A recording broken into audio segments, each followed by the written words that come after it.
Hej, dobrodošli nazaj v novi epizodi podcasta Seks v pisarni in današnjo epizodo je v bistvu navdihnil, predvidevam, da je moški, če pa ne, pa navdihnila, ena oseba iz YouTubea s svojim komentarjem, tako da shout out profilu It was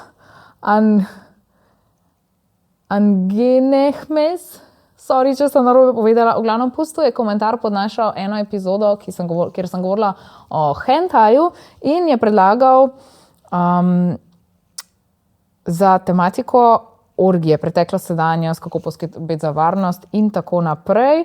Pa še eno tematiko, ki smo pa sicer že imeli, to je uporaba analnega čepa, sicer ni bilo specifično o analnem čepu, ampak je bilo pa o analnem seksu, tam je bil tudi en full fine gost, tako da za vse tiste, ki vas zanima analno, poglejte to epizodo z dr.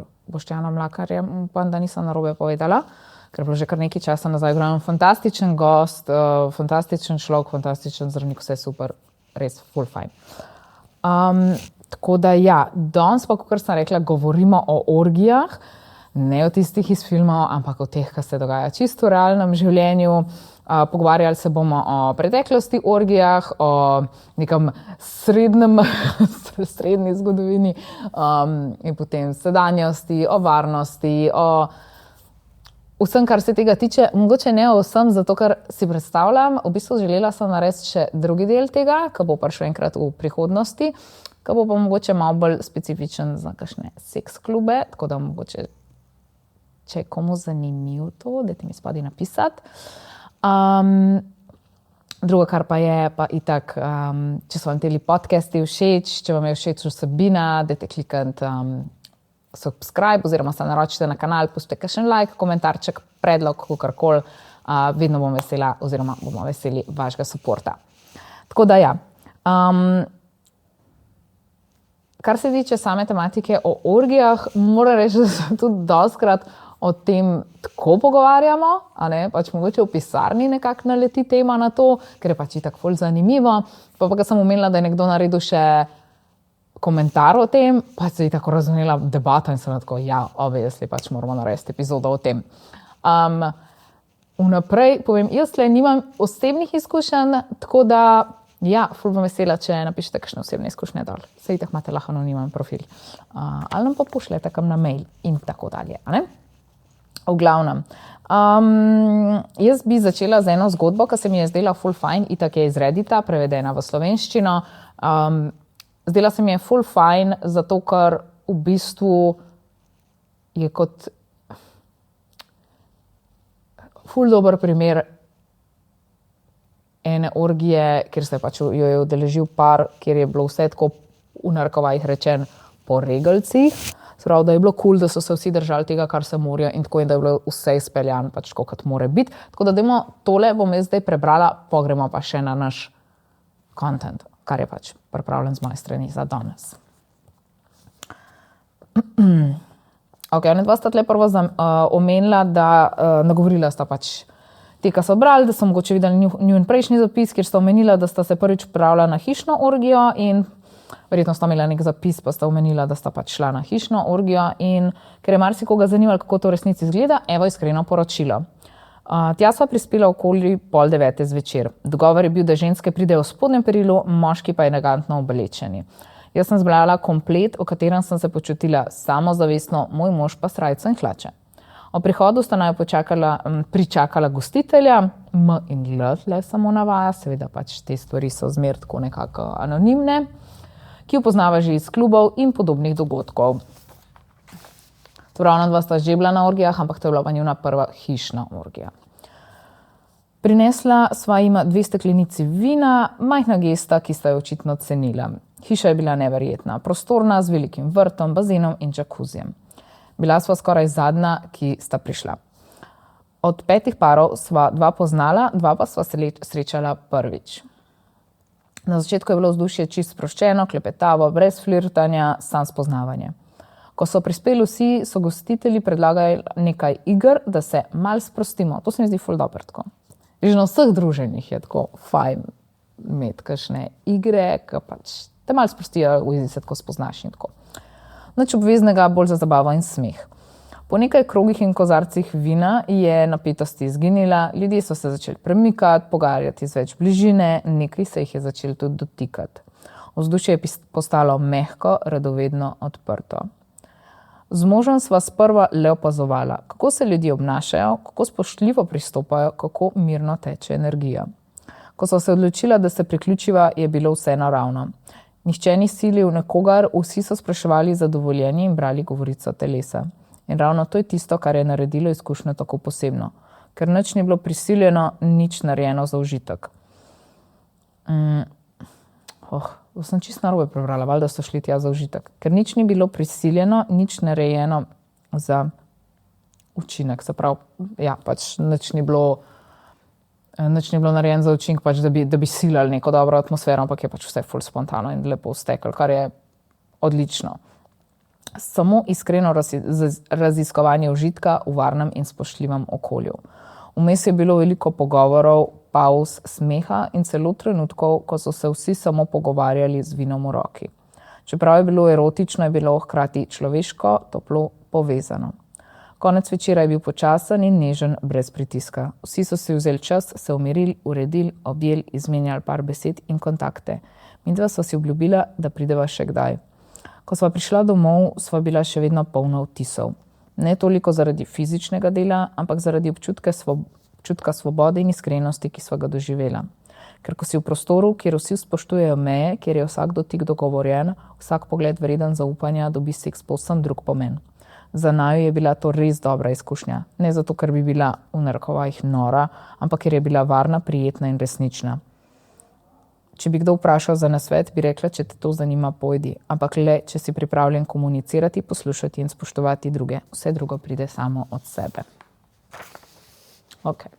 Meni se zdi to en res lep in dober primer orgije, ne? Zato, ker ljudje imajo tudi zelo tako napačno predstavo o tem, kako to izgleda. Da pač prideš kaj in vsi kar naenkrat se sleče in se vsi med sabo neki žuljajo, ampak pač to res ni tako.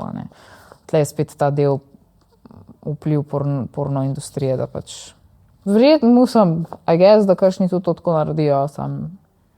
Kakor sem jaz imela izkušenj z ljudmi, ki se udeležujejo orgij, ni to tako, pač lahko ti tudi to ne paše, ti ni kdo privlačen, ti kot človek ne paše, ti je antipatičen, ti ni všeč, kar govori, ker itak se spoznavajo prej in pač ne rabiš kar se menjava tam z vsemi. Ok, zdaj gremo pa lahko na glavni del našega podcasta in sicer dajmo si pogledati, kako je bilo v preteklosti s temi orgijami. Jaz sem že povedala v enem podcastu, da meni so te stvari karkoli iz zgodovine, pač običaji in to, da so mi ful zanimivi. Tako da ja, lahko si prvo pogledamo, iz kje prihaja beseda orgija. V bistvu prihaja iz grške besede orgija, se pravi orgija, kar dobesedno pomeni skrivni obred ekstaze. To ne bi bil nek tak prevod. Correct me if I'm wrong, popravite, če se motim. Se pravi, ti rituali v bistvu niso imeli nič skupnega s tem, kar si danes predstavljamo, ko slišimo to besedo, pač tle je šlo bolj za neko duhovno izkušnjo, za način, kako se s telesom, kako se v bistvu skozi telo povežeš z božanskim. Grki so vse te obrede, te obrede so posvečali njihovemu grškemu bogu Dionizu, to je bog vina, ekstaze in svobode. Ta Dioniz je v bistvu predstavljal vse, kar se je zdelo nevarno, ampak hkrati nujno, se pravi čustva, norost, spontanost in užitek. V teh ritualih so ljudje peli, plesali, igrali na bobne, pili vino, pač in se, kakor so oni rekli, duhovno povezovali skozi telo. Se pravi, vse to je bilo nekako tako del verskega doživetja, kjer ekstaza ni bil greh, ampak del nekega razsvetljenja.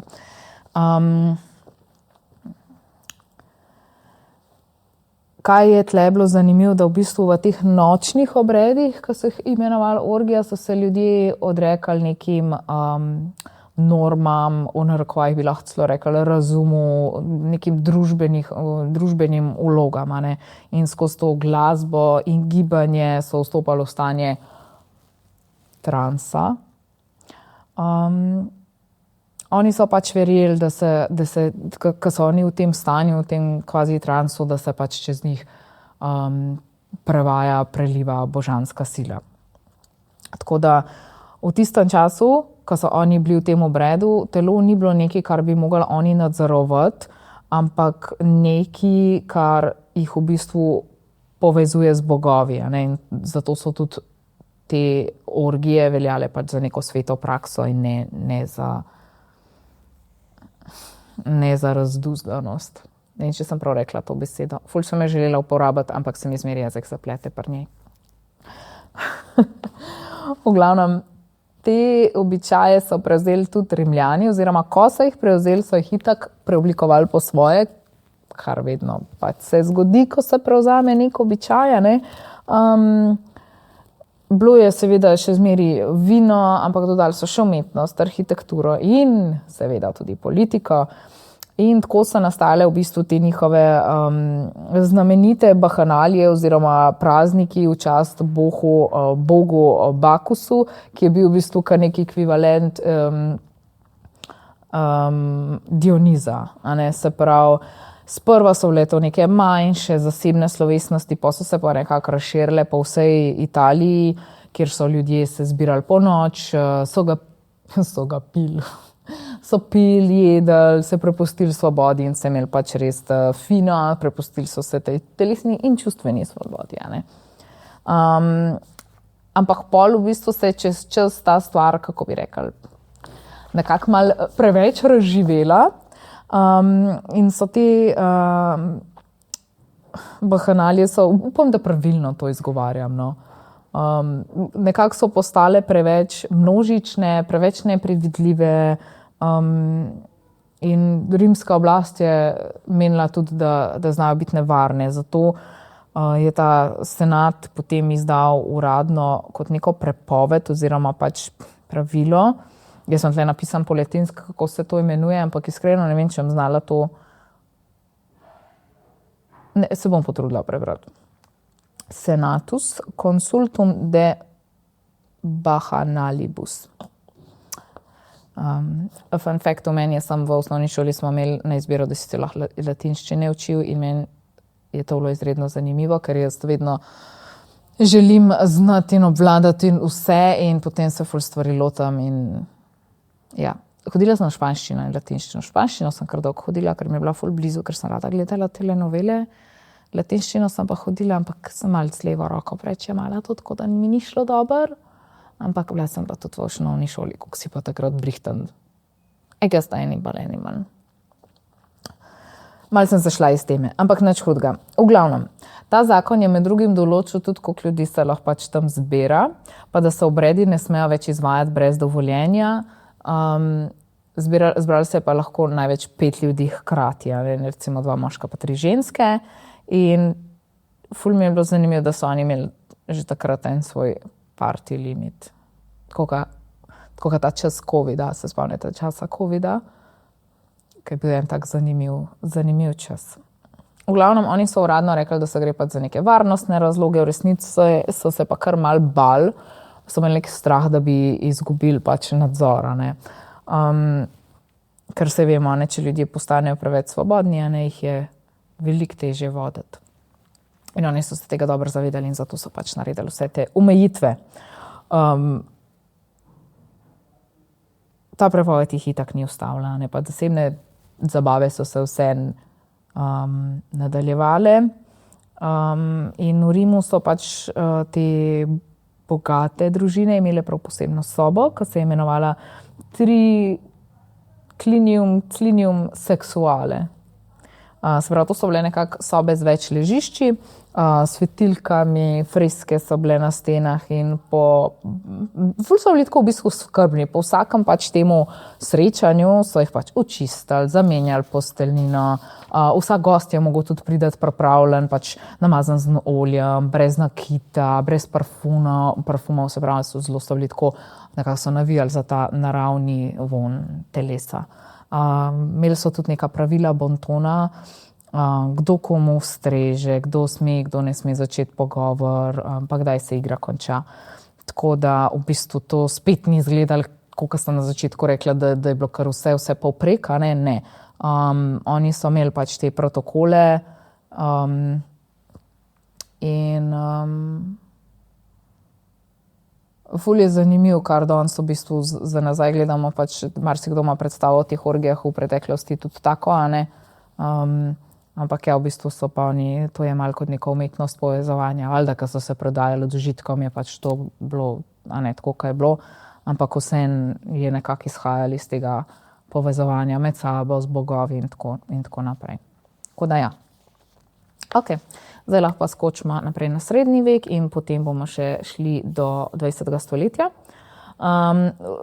To je zelo znano, da je prišel srednji vek, saj je človeštvo kar malo prestrašilo svojega telesa, ker pač cerkev, ko so učili, da je seks dovoljen sam za razmnoževanje, nič užitka, nič strasti, telesnost je greh, to je nekaj, kar je treba nadzorovati, nekaj, kar je treba obvladati, ampak spet resničnost nikoli dejansko ne sledi pravilom in pod vsem tem površjem so te tako imenovani poganski običaji še zmeraj živeli.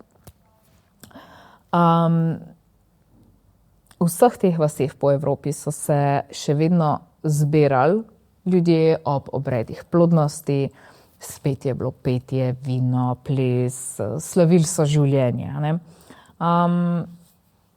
To mi je bilo pa zanimivo, da so obstajali 100 zapisi, kjer so menihi mogli podpisati, v bistvu so se mogli podpisati pod prisego, da se ne bodo udeleževali teh nočnih tradicij oziroma nočnih slavij, kjer so se verniki duhovno združevali.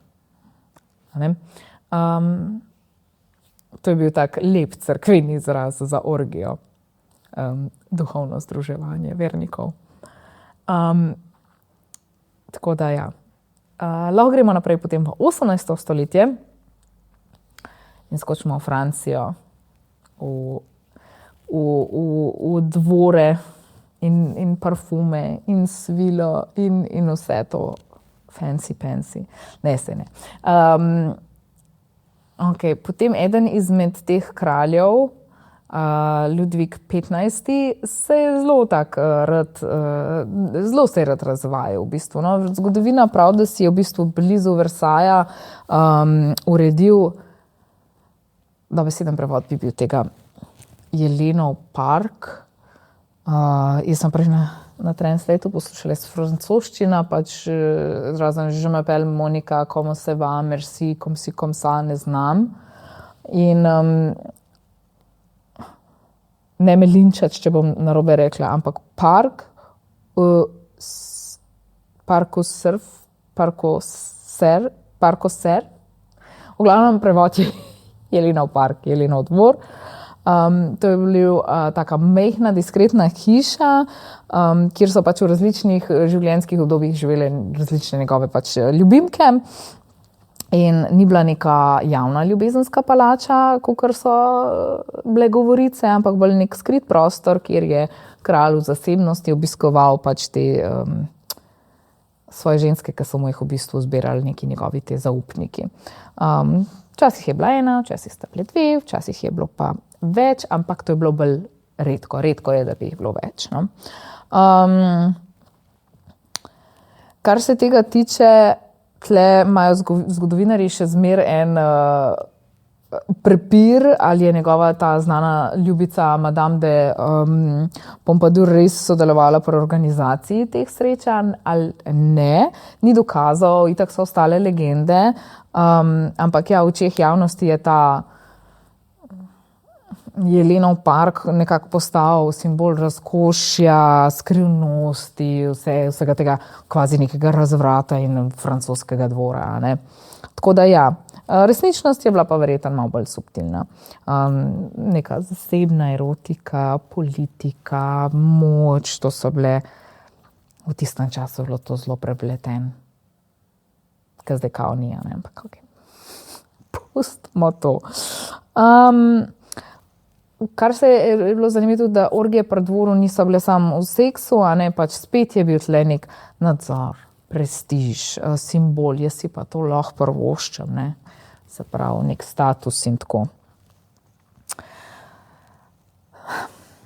In pol pride 20. stoletje in po dolgem času se svet začne spet odpirati in najprej zelo tiho, s to Freudom, iz njegova ideja, da spolnost ni sramota, je temelj človeške psihe in tako, ne. In pa bum, prije so 60. leta, ki je obdobje, ko obrne vse nekako na glavo, glasba, politika, moda, razmišljanje in seveda pač tudi seks, a ne. Tle se je zgodila rodilo se je v bistvu to gibanje free love, gibanje, ki reče, naša telesa niso le države, cerkve ali pa zakona, so naša. A ne. Ampak ja, tudi tle jih je veliko rekli, da je še zmeraj so taka mnenja, da ni bilo to toliko free, a ne, kakor bi, se pravi, da še zmeraj je bilo neko vodenje bolj pod nadzorom moškega spola in tako, ampak to je tematika za drugič. Ja, danes imamo pa play partije in zelo teh play partijev je imenovan tudi etični play partiji, se pravi dogodki, kjer so poudarki na soglasju, na spoštovanju, na komunikaciji in na varnosti. In ponavadi na takih žurkah telefoni niso dovoljeni, snemanje je prepovedano, zaščita je obvezna, tudi seks klubi, kakor sem že prej omenila, bo pač tako posebej zase tematika, ampak tudi v teh seks klubih pač ne smeš nič, niti pametnih ur, ne nič, nič. Tako da ja, zanimivo mi je bilo tle, da sem zasledila, da na enih dogodkih so celo ti neki prostovoljci, ki se jim reče consent angels. Oni v bistvu skrbijo, da se vsi udeleženci počutijo varno. Če gremo naprej na te današnje organizirane dogodke, ki se imenuje, kakor sem že rekla, play party oziroma etične orgije. To niso zdaj neke skrivne, kaotične zabave iz filmov, ampak so res tako skrbno zasnovani dogodki z jasnimi pravili, z smernicami in pa tudi z odgovornostjo. Večina teh dogodkov deluje po načelih konsenza oziroma soglasja, spoštovanja in pa seveda varnosti. In zato tudi organizatorji zahtevajo prijavo vnaprej. Pogosto se dogaja tudi to, da so kakšna kratka srečanja vnaprej ali pa vprašalnik. Zakaj? Zato, ker pač organizatorji želijo, da pridejo ljudje, ki pač res razumejo meje in jih znajo spoštovati. To je res pomembno, če želiš imeti uspešen tak dogodek, pač da je res za vse okej, a ne. Da ne rata to potem bolj stvari, kjer ni soglasja, to pa vsi vemo, kaj je, a ne. Okej. Dosti jih ima tudi tako organiziran, da ob vstopu prejmeš kot nek pravilnik. To je po angleško bil tak nek izraz code of conduct. V njem piše vse, od tega, da se nikogar ne dotikaš brez soglasja, brez jasnega soglasja, do tega, da se pogovor začne z vprašanjem, ne z prijemom. Tako da, ja, verjetno je to tudi malo različno od do. Recimo, da lahko je, ne vem, kje dotik ali božanje po nogi, pa če umakneš, tudi to sem že slišala, tako da pač je to v bistvu jasen ne, da se odmik naredi, da to je pač ne, ne. In to se res upošteva. Ne? Pač v praksi izgleda pa to tako, da pristopaš do nekoga in pač rečeš, ja, okay, če se te dotaknem, ne? In potem dobiš tudi jasen odgovor. Če dobiš odgovor ne, rečeš, ok, thanks, in se obrneš in pač greš drugam. Probaš srečo drugje. Ne sme biti neke drame, ne sme biti pritiska, ne sme biti užaljenosti, ego reakcij in tako pač ne dišimo si vsi med sabo. Tudi če si prišel na orgijo ali pa prišla, ne pomeni, da bo to kar cigomigo vse med sabo. Kakor sem že rekla, so prepovedani telefoni, prepovedano je snemanje. Dosti teh lokacij ima tudi kakšno varnostno ekipo ali pa te prostovoljce, ki sem jih rekla. Po mojem tudi malo odvisen, kdo pa kje organizira, pa v kakšni velikosti. Tako da, ja, se pravi, načeloma mora biti poskrbljen za varnost udeležencev. Če se pa kdo počuti nelagodno, se izgubi v prostoru ali pa rab pavzo, mu pač pomagajo, nobenih vprašanj. Če kdo rab pomoč, je ta vedno na voljo. Kar se tiče teh samih dogodkov, pač teh orgij, so lahko pač zelo različni, lahko so tematsko obarvani. Recimo eni so bolj taki, so lahko ful tantrično usmerjeni, se pravi, da se veliko dodaja skozi dotik, dihanje, energije, da sploh ni penetracije. Pol kakšni so lahko, ne vem, queer ali pa fem only, se pravi, spet neko varno okolje za raziskovanje nekih želja, identitete in tako dalje.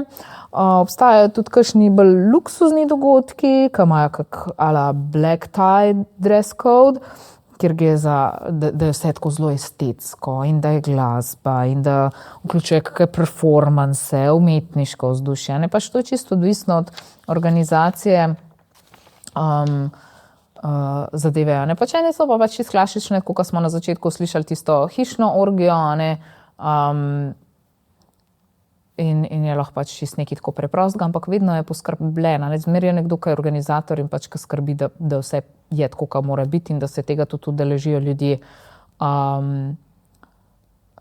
takšni, ki razumejo vsa pravila in smernice. Kar je skupen vsem tem orgijam je to, da tle ni sramu, da ne sme biti pritiskov, da ni nobenega tekmovanja in tako. To je res nek prostor, kjer se človek lahko izrazi tak, kot je, brez da bi ga kdo obsojal. Zato marsikdo, ki se udeleži teh dogodkov ali pa dogodka, kasneje pove, da je bil to eden izmed najbolj spoštljivih in čustveno varnih prostorov, kjer je bil oziroma da je to kdaj doživel. In ironično je, da mnogi v bistvu pravijo, da se na teh dogodkih ljudje res pogovarjajo o svojih željah, o mejah, čustvih, veliko bolj odprto, kakor pa v marsikaterem klasičnem razmerju. Tle so vprašanja, kaj ti pa še, kaj želiš, kaj ne želiš, a ti je nelagodno, a ti je karkoli, nekaj čist naravenega. Ker imeli smo tudi že ful podcastov, kako se s partnerjem pregovarjati, kako s partnerjem skomunicirati pač vajno intimo in tako. In veliko parov ima težavo s tem in pa oni, ki grejo tja, je pa to tam nekaj čist naravenega, najbolj osnovnega v bistvu. Tako da, ja, to so res neki taki prostori, kjer velja eno glavno pravilo, nič brez jasnega da oziroma ja, privolitve. In to je tisti preprost pravil, ki loči etične plejpartije od vsega tega, kar ljudje še zmeraj povezujejo z besedo orgija. Tako da ja. Ste mislili, da bom danes govorila, ko se ljudje žgejo med sabo, da so nekaj tako eksplicitnega. Ampak ni. Jaz vam tle hočem pokazati stvari, zato je dosti tematik zavitih v en tabu, ker imajo ljudje napačne predstave o tem. Ne vem. Valjda se imajo fajn, če seksajo, pa če upoštevajo pravila in smernice. Ampak ja, še zmeraj je veliko nerazumevanja, zakaj bi to kdo sploh hotel. Tako da dajmo si pogledati, zakaj ljudje to sploh počnejo. Se pravi, kad ti odstraniš vse te predsodke in te neke kvazi moralne nauke in pornografske predstave, ostane zelo eno preprosto vprašanje. In to je to, kar sem rekla. Zakaj bi se nekdo odločil za neki task? In odgovor marsikdaj ni povezan s samim tem fizičnim delom, s tem seksom, ampak velik del ljudi, ki se udeležujejo teh play partijev oziroma skupinskih izkušenj, če se tako malo bolj elegantno izrazim, govorijo temu kot o nekem načinu raziskovanja povezanosti, zaupanja, tudi ranljivosti na en način. In ne gre nujno vedno za neko telesno ekstazo, ampak za občutek varnosti, ki ga lih prinese ta iskrenost brez nekih teh mask. A ne? In ker v vsakdanjem življenju smo marsikdaj, oziroma bom rekla kar pogosto, naučeni skrivati svoje želje, naučeni smo igrati vloge, naučeni smo zadrževati del sebe. V teh prostorih se pa dogaja lih obratno. Ljudje si dovolijo biti točno to, kar so. In kjer si ko si enkrat del okolja, kjer vsi delujejo z enakim spoštovanjem, pride do zelo, zelo zanimivega tega psihološkega učinka. In to je to, da se telo sprosti, glava se utiša in občutek sramu izgine. To se ne aplicira samo na orgije pa skupinske izkušnje, ampak se aplicira tudi na druge lahko spolne prakse ali pa kakšne fetiše in tako, ali pa kakšne fetiš seanse in to. Ampak mislim, da bi vsak mogel to tudi doživeti s svojim partnerjem v svoji intimi. Ne mislim nujno seksu, a ne, intima je zelo tak širok pojem, a ne, to ni samo seks.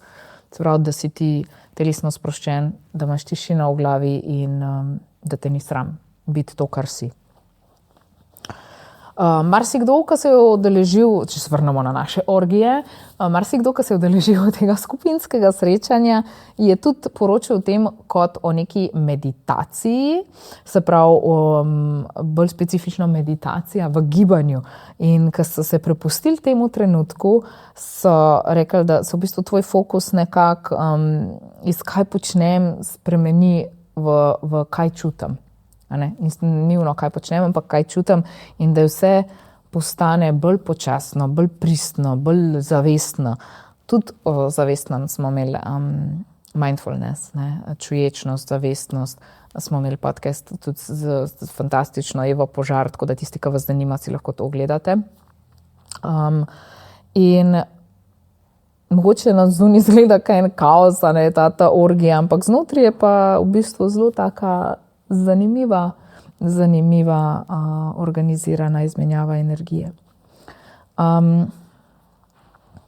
Dostkrat velja pri teh skupinskih izkušnjah tudi neko tako nenapisano pravilo, ki pravi, da čustvena inteligenca je bolj seksi kot pa sam videz. To mi je bilo tako cute, a ne? Saj smo vizualna bitja, radi vidimo lepo, radi vidimo to, kar je nam lepo, ker vsake oči ima svojega malarja, ampak vemo tudi, da včasih te inteligenca ali pa čustvena inteligenca zelo lahko privlači na osebi, a ne. Se pravi, če znaš poslušati, če znaš opazovati, vprašati, biti pozoren, v teh krogih je to ful cenjeno, kakor pa nekdo, ki pride z idejo, da on bo pa zdaj, ali pa ona, kakorkoli, zdaj neki dobu. Ne? Ker ko sem brala te zgodbe in tako, je bilo zanimivo, ne? Da nekako ni bistvo bilo v tem, kaj vzameš v narekovajih, ampak kaj prineseš v prostor. Dajmo si pogledati zdaj še, kako je samo varnostjo in pa zdravjem, se pravi, kako poskrbeti za sebe in posledično tudi za ostale, da bo vse zdravstveno varno. Ne samo zdravstveno, ampak tudi tle moram spet omeniti konsenz oziroma soglasje, ki je pač res eno izmed najbolj pomembnih stvari v kjerikoli spolni praksi, ampak dajmo pogledati še druge stvari, ki jih je treba vzeti v obzir, če želiš to izvajati varno. Prva stvar, oziroma zdaj že druga, so to kondomi oziroma pač zaščita, ne samo kondomi. Ponavadi se lahko uporablja tudi ta dental dam, se pravi, v bistvu je zaščita za oralen seks, kadar se liže žensko, se pravi, gor se položi to na neki leti gor, cufak, v glavnem date gor na vulvo, gre pač tako, kaj ena taka krpica in potem čez to izvajate oralen seks. Kakšne rokavice so fajn, lubrikanti seveda, da pač vse poteka bolj gladko in sproščeno. Kar se tiče same telesne higiene, je fino, pač seveda ni fino. Obvezno je, da se pač prej stuširate, da ste čisti, da če boste imeli kakršnekoli pripomočke s sabo, da so pač ti pripomočki očiščeni, čisti, kakorkoli se da, razkuženi. Potem pa mogoče nekaj, na kar se pripravite že malo naprej, in to je testiranje na spolno prenosljive bolezni. Če redno izvajate pač ta skupinska srečanja, so potem tudi bolj pogosta testiranja. Pol je pa še zadnja stvar, se pravi po sami orgiji aftercare. Aftercare je pomemben za pare, kjer se lahko imate to v obliki pogovora, si izmenjate vtise in tako, eni potem tudi še seksajo, se pravi spet pač ona dva v ospredju, njun seks, njuna intima, lahko je to hidracija, lahko je to počitek, crkljanje, gledanje filma, se pravi pač neko vračanje v narekovajih, v nek realen svet. Zato, ker seksualna energija je zelo močna, da se sliši, da sem en vudu, ampak ne, pač te vtisi, te doživljanje, to je vse zelo močno, in pač ta nek čustven maček, čustven hangover po njemu, po taki kakšni seansi je lahko čisto normalen in aftercare oziroma skrb je izredno pomembna, da vaju spet nazaj poveže, da vaju nekako da na neka realna tla, vrne v resničnost in tako. In to je treba res poudariti, skrb za telo, spoštovanje in vse to, in izvajajte aftercare. Zdaj smo pa prišli do reviewja izdelka, oziroma pač, da vam jaz povem nekaj o enem izdelku po moji izbiri, in sicer tokrat sem si izbrala kondome, ker se mi zdi, da ful lepo pašejo noter.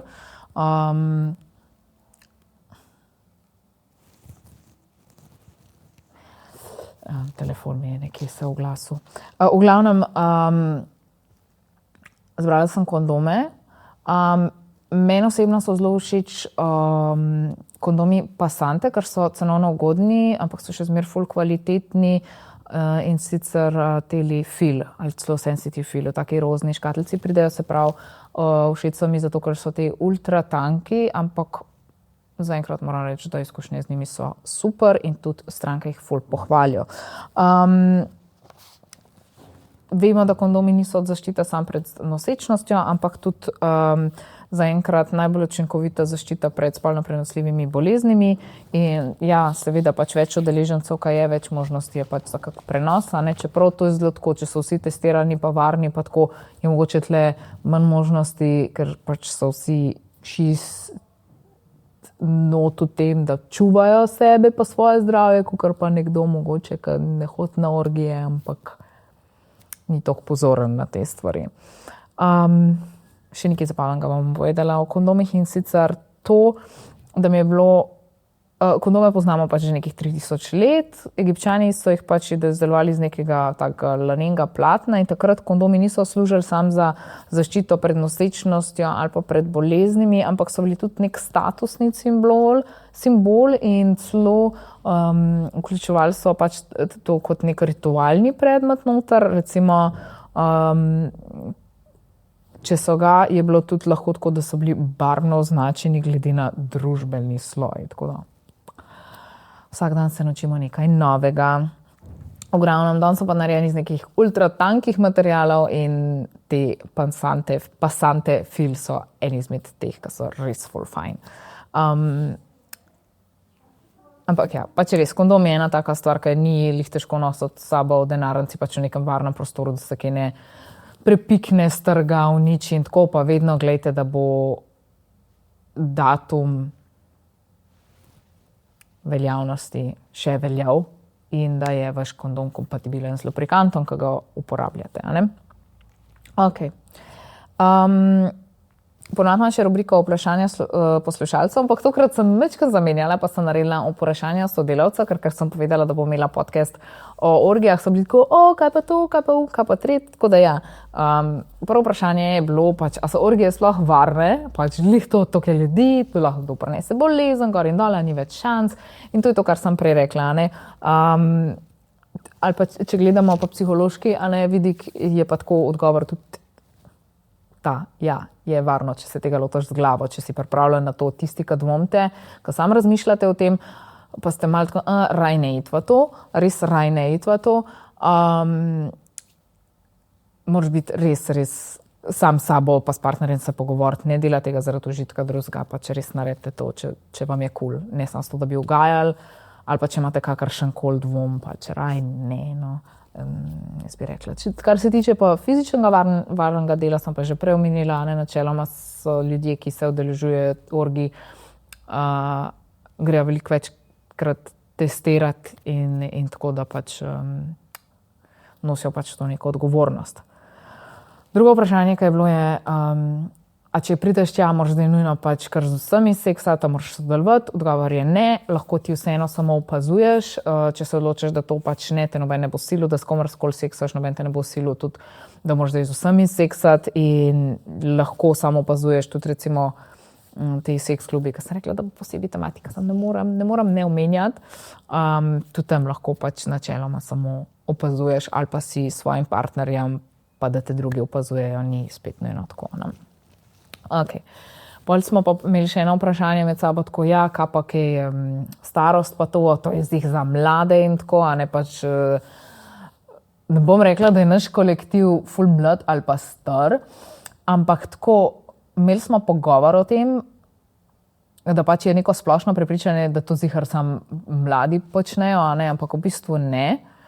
V bistvu so ta srečanja kar nekako tako med 30 pa 50, med 30 pa 45, ne pravim za vse, ampak to je tako, jaz sem šla pol malo pogledati po internetu in tako, in to so bili pač podatki, ki sem jih najdla, ne, zato ker to načeloma niso zdaj neke impulzivne študentske zabave, ampak so dobro organizirane in vnaprej premišljene zabave oziroma dogodki.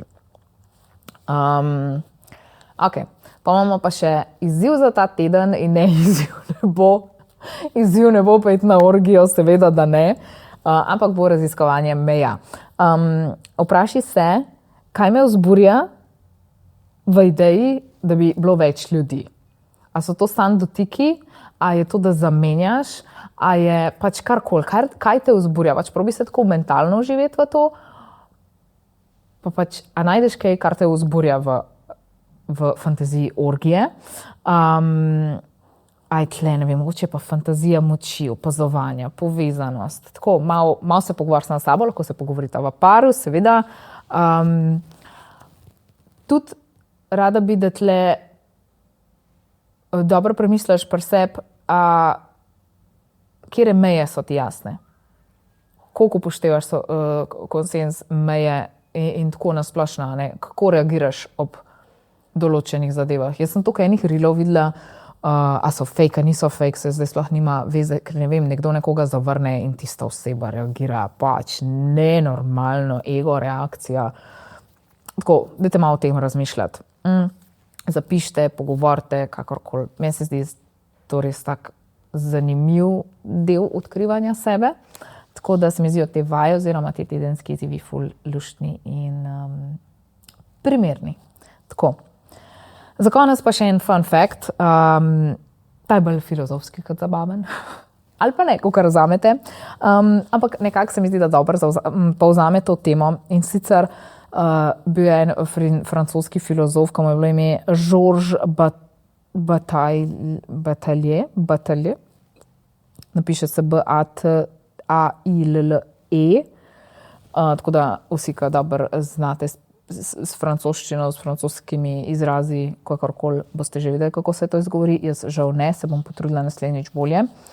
V glavnem, on je v 20. stoletju zapisal, da so orgije v bistvu ene izmed redkih situacij, ker človek doživi resnično izgubo samega sebe, ki seveda s predpostavko, ne pač brez drog, brez religije, brez smrti. In po njegovem so bile orgije res nek tak trenutek, ko ego utihne in telo prevzame nadzor, ne, se pravi, da so orgije najbolj človeška oblika ekstaze. To je rekel. Mogoče ima prav. Tako da svet zna biti zelo hrupen in vsi velikrat v resnici iščemo sam trenutek, ko lahko sam za sekundo sprostimo in spustimo razum in sam preprosto smo. Tako da ja, danes smo videli, če malo povzamem, da orgije res niso neka moderna zadeva, ampak so res del človeške zgodovine, od nekih svetih ritualov, obredov, stikov z bogovi in tako do sodobnih teh playpartijev, etičnih playpartijev, ki so tudi tako dobro organizirani, vnaprej premišljeni dogodki, kjer še zmeraj ljudje iščejo stik z drugimi ljudmi na nek spoštljiv način, z mejami in z varnostjo. Ne glede na to, s kom si deliš telo, si pa zapomnite to. Užitek je svoboda, varnost pa odgovornost. Ja, jaz upam, da vam je bila epizoda všeč. Še enkrat, en call to action. Kliknite včasih bi zvonček subscribe button oziroma dajte se naročiti na kanal, dajte mi en thumbs up, napišite kakšen komentar, kako se vam je zdel. Predlogi za epizode so vedno dobrodošli in kot vidite, jih tudi upoštevam, tako da ja, se gledamo naslednjič. Čau!